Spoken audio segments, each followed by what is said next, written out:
Hello and thanks for stopping by. I finally finished building a little library for your Sims to sit back, relax and study in. I did mention before in one of my previous videos, I think it was the first shell challenge video I uploaded, where I said I am more of a live mode player than a builder and don't build much, but that is starting to change because I have recently started building more and more alongside playing in live mode. Just simply because I am enjoying building, learning and sharing my builds with you Simmers, and maybe I even give you some build tips along the way, hopefully whilst you watch my builds. So on this channel I will be uploading more videos of my builds that I do, so stick along for those if you want to. For this video I have done a speed build of this little library. I made both a speed build and a stop motion video for this build, but I wasn't sure on which one to upload, but eventually I did choose to upload the speed build one because even though I like stop motion, I prefer watching the Simmers build process, and I thought you might like to watch the process too. And yeah, again, you can just pick up some build tips from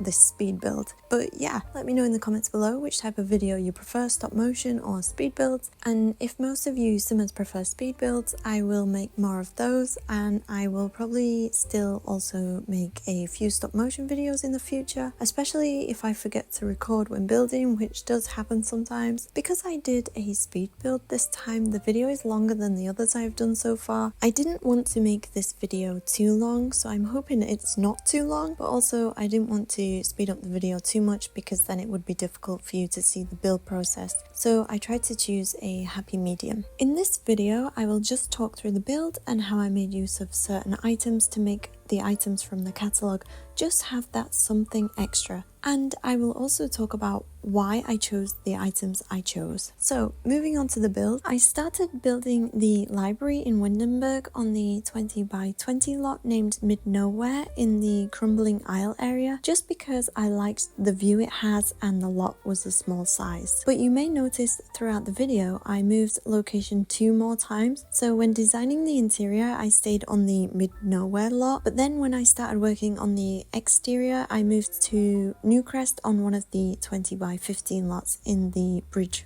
View area, just because of the lot size being the smallest in the Sims worlds, and it was even smaller than the Windenburg lot that I started on. And finally, for the tour of the library, which you will see at the end of this video, I moved to the last location where I just removed one of the houses that was already sat on a 20 by 15 lot in the Gibbs Hill area in Britchester and replaced it with the little library. And the reason I chose Britchester as the final location was just because the area seemed to match the library best compared to the other worlds. So yeah, I chose to continue and finish the build on a 20 by 15 lot because basically I just wanted to make sure that you could place this little library anywhere in your Sims world. So yeah, I just basically mentioned that just in case you wondered why I was constantly moving to different locations throughout the build. Originally, I hoped and prepared to upload this library as a room to the gallery, but when I finished the room and saved it to my library and then tested placing the lot from the gallery into my game, the wall height changed, causing some things to go missing and a few items were misplaced. I have no idea why that happened. I think it may have something to do with the platform and the tall wall height, so I decided it was better to change this library into a lot. And when I tested downloading the library into my game again, this time everything was in the right place. So hopefully everything should be in the right places for you too. But before uploading this to the gallery as a lot, I had to make the exterior much better than it was. So that's why for this build you will see I did the interior first and the exterior last. Before starting the shell, I already had the image in my head of a raised reading area inside the library for your Sims. So after making a simple square shell with a tall wall height, I added a platform inside of the shell and popped a fence on top, just to give your Sims a quiet reading area that feels kind of separate to the rest of the library. With the library already being small, I didn't put a wall inside because I didn't want to make the room feel smaller than it already was. So I kept it nice and open, and in gameplay it should be easier for you to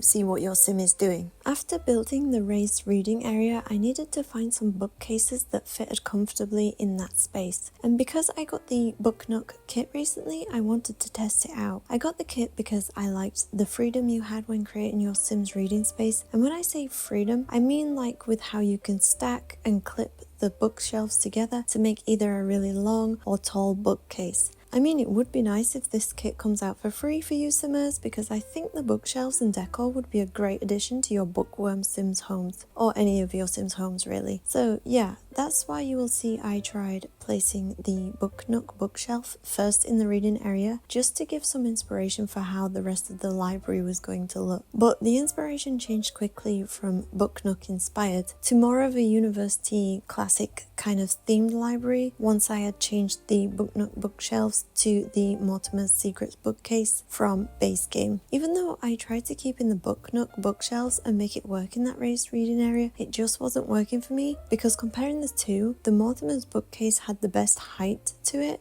making for a comfortable fit in that area. I merged quite a few of Mortimer's Secrets bookcases together to make it just look like one big bookcase that has been fitted into the walls. I wonder if in the new Lovestruck expansion pack that's about to be released really soon, we get a guidebook on dating so that your Sims can up their dating skills before opening their profile on Cupid's Corner. With the old classic library style in mind and imagining the floorboards would squeak when your Sims walked over them, I then decided I should have dark brown, kind of old looking wood flooring to cover most of the floor, paired with a simple white Pure Expressions paint covering most of the walls, just to make the room feel more spacious. Which I noticed recently, I use the Pure Expressions paint a lot in builds. I think that's just because the paint is kind of like a blank canvas and it feels like it gives you more freedom when doing the decor inside of your builds. Not forgetting the platform, I added the woody platform trim, which is from base game, in a light brown beigey colour,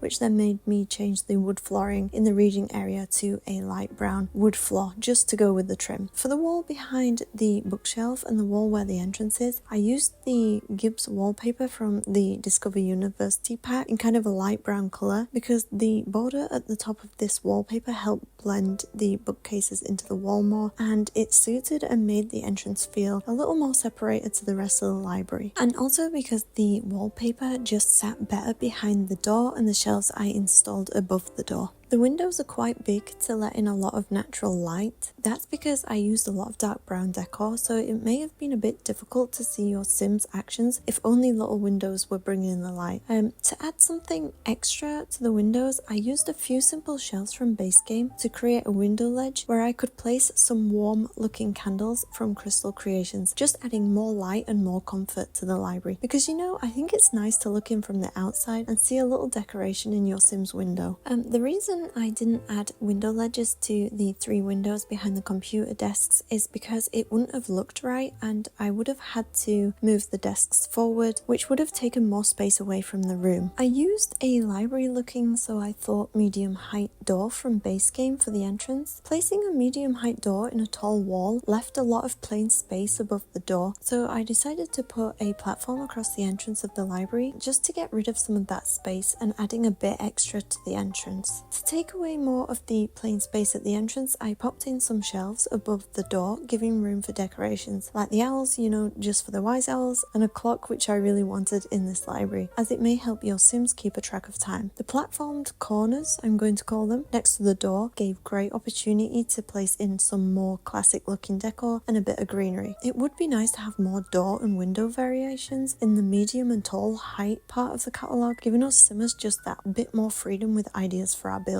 But hopefully they can add more variations to that part of the catalogue in the future. You might have seen at some point near the beginning of the speed build that it took a while for me to figure out where to put the 2 armchairs because of the shape of the shell, just making it a little difficult for me to get the layout right. But eventually I realised it would make sense for the armchairs to just go in the reading area, and then after that, once I'd figured that out, things seemed to fall into place from there. To make it cozy in the reading area, and I was honestly still trying to squeeze in items from the Book Nook kit just because I really wanted to use them in this build, I placed a coffee table and a rug from the kit on top of another rug. At the bottom of the reading area between the 2 small stairs, I put in a chess table just to make use of that space because it was a bit blank, and also your Sims can make good use of that space by raising their logic skill. Hopefully the 2 Sims playing chess won't distract the Sims that are reading. In most libraries nowadays, they have a computer at hand which is handy, so I knew a desk and a computer in this library would be necessary. Giving the illusion of a bigger desk, I added some extra decor and other things to the 2 single tile desks from City Living Pack because it looked a little plain just having the 2 desks against the tall wall. So to do this, because the desks already have like a fake bookshelf installed, I first popped in the smallest bookshelf from Book Nook in between the desks to join them together and to make the bookshelf look like it was part of the desk. To cover the rough edges between the desks and the bookshelf, because the bookshelf and the desk's dark brown swatch are a little different in colour, I covered the top with the same simple shelf from Base Game, which is the same shelf I used for creating the window ledges and just sized the shelf up. And also by adding the shelf to the top made for another space to add more books and decor to the library. I then popped in a side table from Discover University on the floor space between the 2 desks just to give more space for decor and to give an illusion of extra storage. Behind this side table I then put in a simple shelf to give the impression it was attached to the wall, and just above the side table on the wall I added another shelf, but this time I chose the single tile shelf from the Crystal Creations stuff pack because with it being single tile it could fit nicely between the 2 desks. On top of this shelf I placed an oil lantern to light up the desk so that your Sims can see their keyboard in case they made a trip to the library later on in the day. I used the computers from Cottage Living because the typewriter looking style of computer fit the classic library style I was going for. I did playtest to see if the computers would work just because I added a lot of shelving and stuff to the desks, but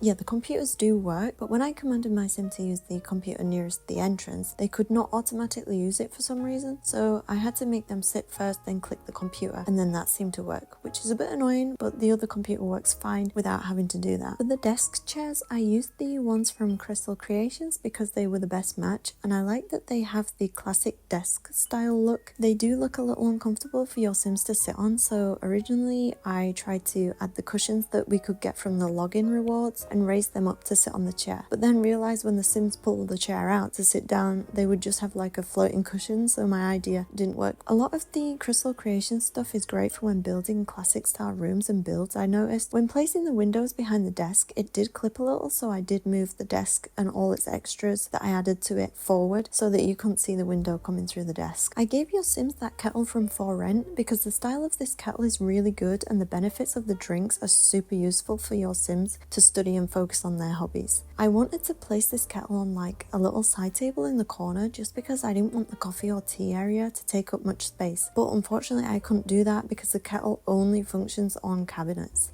Hopefully the cabinet looks okay and not out of place in that corner. Because this is an old classic library, I wanted to give the feeling of the decor being antique, so that's why I placed things like the vase, globe, scrolls, quill and other interesting decor items in and around the library, but trying not to add too much clutter just so that it's still easily functional for your Sims to use and you can see what your Sim is doing. As well as the decor adding an antiqueness to the library, I wanted the lights to also have the same effect. So I placed in a few candles and lanterns around the room, and for the main light sources I used the Not Your Grandmother's lamp near the chess table and the rustic candle chandelier hanging over the reading area. Not forgetting to do the ceiling, which I usually forget to do, I just used the same wood that is placed on the floor and popped it onto the ceiling. Before I moved on to making the exterior a little better than it was, I added in some finishing touches to the inside, like placing plants and putting up some curtains, which are from the Desert Looks kit, because at the moment, apart from For Rent, they are the only curtains with a curtain mount in the packs and kits that I have, so I was really limited with which curtains I could use, but luckily the Desert Looks curtains had some nice swatches to choose from that matched with this library's style. Just a tip or a note, by using my Alt key and turning on BB Move Objects, I was able to smoothly tuck in 2 more curtain mounts underneath the other mounts just to cover up more space and make it look a little better. I hope the Sims team do add many more mounts for us Sims in the near future, because the curtain mount is really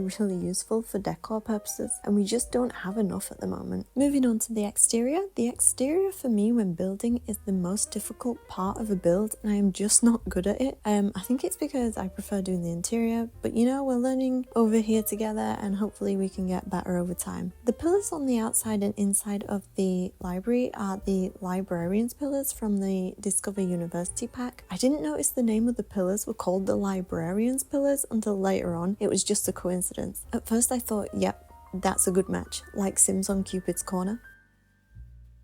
But yeah, anyway, terrible jokes aside, moving on to the exterior paint, I chose light brown wall paint for most of the exterior and a dark brown brick pattern on some of the wall at the back and for the tucked in entrance area. Sitting above the entrance is a sign inspired by libraries themselves, as a lot of libraries have a library sign outside or engraved usually on the front of the building in big letters. So that your Sims don't trip over the platform, especially if clumsy, I placed a long hanging light inside of the outside entrance area, if that makes sense, and I never get to use those types of lights in builds, so this was a good excuse to use one. It took a while to decide on the correct height for the roof, so that's why you will see I went back and forth a lot, changing the height way more times than necessary, but eventually I chose the correct height, and for the slate I chose the brown kind of slate roof to match the brown color theme of the library. To tidy up the space between the roof and the exterior walls, I used the stepped exterior trim, and adding a bit more classicness, if that's even a word, to the entrance, I added above the door the leafed capping spandrel from Strangerville. The spandrels do disappear sometimes in gameplay, I have no idea why, so if they do disappear, you can always go into build mode and click both pillars at either side of the entrance door on the outside, and then they should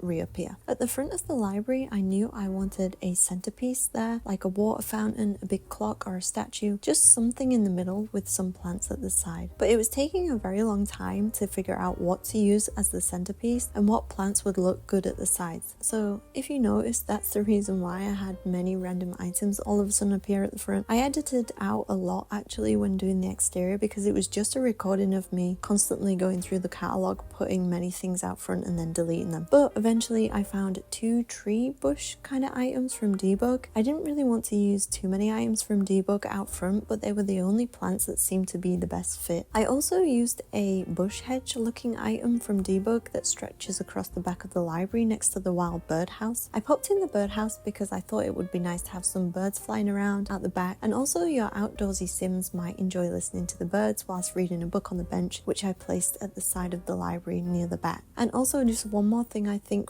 I used from Debug is the plaque placed in front of the sundial statue, which I finally decided to be the centerpiece, just to give it more of a realistic feel. And it seemed fitting to have a statue with a plaque at the front of the library, because a library holds a lot of information, which, yeah, you probably already know that. This is the first time I have used Debug items in a build. I don't plan on using many Debug items in the future, just only if the item makes the build better compared to the catalog items. I covered most of the outside of the library with a red brick path and added more greenery here and there, some greenery being from Debug like I just mentioned, just making it look less plain outside. To tidy up the edges between the red brick path and the greenery, I used the small smooth keeper fence from base game, which turned into kind of a makeshift planter box. The toilet in this build is eco-friendly and multifunctional because you can fertilize, sleep, and do other things with this toilet made of natural materials. It can be found in the back garden, in case your Sims are wondering where it is, especially if they use the kettle on their library visit. To finish and light up the exterior, I dotted lanterns around the back, popped in some lights inside the fenced area where the centerpiece sundial sits, and added some street lamps out front, just to draw attention to the new little library that has popped up in town. The reason there is a community board out the back is because I put this up on the gallery as a community space instead of a library, because the requirements for a library was to add in a sink and an extra desk, and I just didn't want to mess up the small and cozy feel the little library already has, and unfortunately we can't alter the requirements for builds. But with the library being a community type of place anyway, having it as a community space should be fine for your Sims. Just a bit of a bonus for you Simmers, I added some lot traits to this library. The traits I chose for this library are fast internet to help those Sims who like programming, writing, or video gaming, as it gives them a bit of a boost in those skills. The second trait is the natural light one, which apparently helps painting and photography skills. As it says in the description, the quality of light makes painting and photography much easier to master, so I'm guessing your Sims will be quicker at learning these 2 skills. And the last trait chosen for this library is the peace and quiet one, so that when your Sim has picked up a skill book, they will learn the skill they are reading about much faster compared to if this library did not have the peace and quiet trait. and also it helps your Sims tense mood disappear much faster. And for your Sims to enjoy this library, you can now find it on the gallery under Just a Fan of the Sim, similar to the name of this channel but without the S on the end. Just a note, I used BB Move objects when building, so be sure to have that on before placing this into your Sims worlds. And please be careful if you want to move the whole room when placing this library on a lot, because 2 tiles near the door disappear for some reason, which you will just need to pop back in. Sorry, I don't know why that happens, it just does. Before the video ends, I just want to say thank you to those who watch my videos and leave a like, and to my subscribers, and of course a thank you to those Simmers who download my builds off the gallery. I hope your Sims are enjoying them. I have noticed some people also have downloaded the shell challenges from the gallery I did in the past, which I also did a video on those too. So if you want to try them out and have a look at the video for those, you should be able to find the videos on my channel. And in the videos it'll just give you a bit more information on the shell challenges, and yeah, I just want to say thank you to those who also tried those out. I hope you enjoyed doing them. I will be doing many more room builds on lots, and renovating pre-existing lots, so if you want to see more of those, make sure to subscribe so you can stay up to date with my builds. I will leave you now to watch the rest of the library tour, and yeah, that's it for today's video. Thanks for watching once again, and see you next time.